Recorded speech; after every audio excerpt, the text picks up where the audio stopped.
I mean, he was already our son, and we had to go get him. I mean, there was just no question in our minds that we couldn't leave him there. COVID-19 is impacting the way we do many things right now. In our new Normal series tonight, we take a closer look at how our daily lives are now being affected by this virus. Good evening once again to you. I'm glad to have you along this Sunday at 9.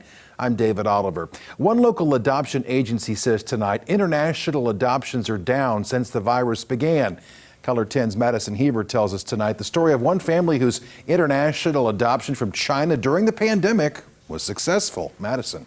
David, the family, the champions, had deadlines, obstacles, and hoops to jump through to adopt their son Luke before he aged out of China's system at the age of 14, all while a global pandemic was pushing against them.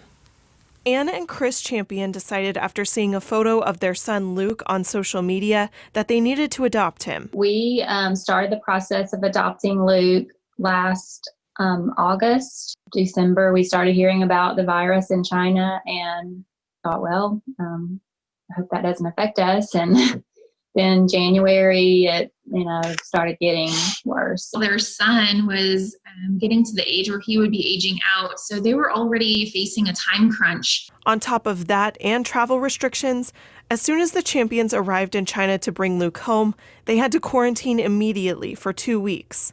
It didn't quite work out exactly the way we expected. We were sort of constantly looking at contingency plans. Well, if things get worse here, what happens if one of our family gets sick or something? So, there were times when we had an extra plane ticket booked back so that if one of us had to come back and one had to stay, how was that going to work?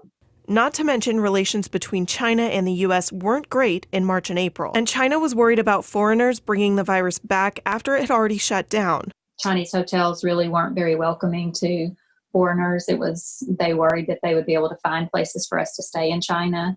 Some of the biggest challenges were more mental, which is just, when you're undertaking a trip like that, you want to be able to control as much as you can control about how you're going to get there and how it's going to work. Well, there wasn't a whole lot about that trip we ended up controlling. But Regina Smith with NIGHTLIGHT, the adoption agency, says the more pressing concern for families is to bring their child home. The overarching concern above the concern of contracting the virus has been trying to bring their child home.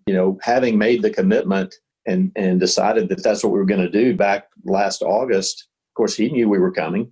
He wanted to know when we were coming. And there just really wasn't a choice. Despite all the challenges with COVID and everything, really, there's still hope. There's hope for these kids. There's hope for these adoptive families who want to go through this process. The family is now back home together in Kentucky. I think we will look back on this year at some point for us and see it as one of the most important years of our lives in terms of our development as a family and our spiritual development and our faith journey. Really excited to see where Luke ends up in this process. I mean, it's clear he has a ton of potential. The champions say if they could manage an international adoption from China in March and April of this year, more families can do the same.